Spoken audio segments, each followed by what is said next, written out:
for those watching. I mean, I have researched ayahuasca, psilocybin, 5-MeO-DMT.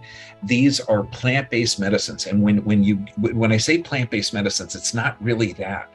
This type of energetic medicine, because that's what everything does, have an energy to it. It's going to affect each person in different. The medicine gives the person, the recipient, what they need. As weird as that sounds, that there's an intelligence in this. It changed me at the cellular level, I'm quite sure. I feel present and I feel calm. And my anxiety, it's like, it's amazing for anxiety. Amazing for anxiety. Amazing. And just to put into context too, I was raised Mormon. And so I didn't drink a drop of alcohol. I've never smoked a thing in my life. I'm like straight arrow, nothing that, changes my state. And here I was going to drink the strongest hallucinogen on the planet. And I was Mormon as well, missionary for 2 years in Mexico and things, but you asked a question, why ayahuasca?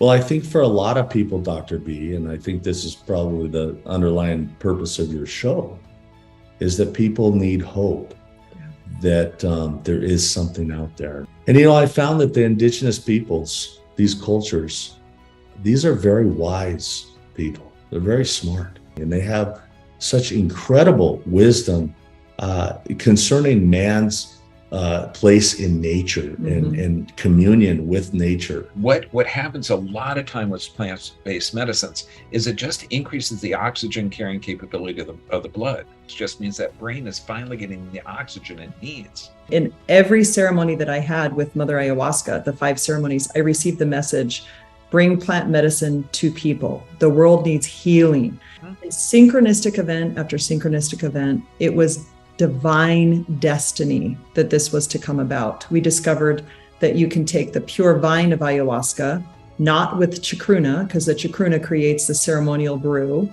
that creates kind of like, if you look at the pure vine of ayahuasca, that's the therapy, that's the all the benefits, and the chacruna added to it is like adding fireworks to your show. So you have journeys, and I recommend everybody do it. Go to South America, trusted retreat. Somewhere where it's legal. Legal, yes. I totally recommend that if you feel called. But for everybody else, it's in the United States, maybe you can't travel and you want to participate in the benefits of ayahuasca, we have the pure vine of ayahuasca, which is legal. And really?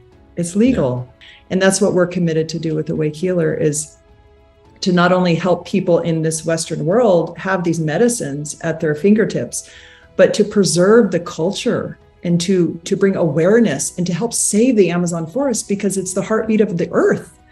If we don't do this, it's going to go away, and it's happening. It's a mission. It's a labor of love for us. This is a must do.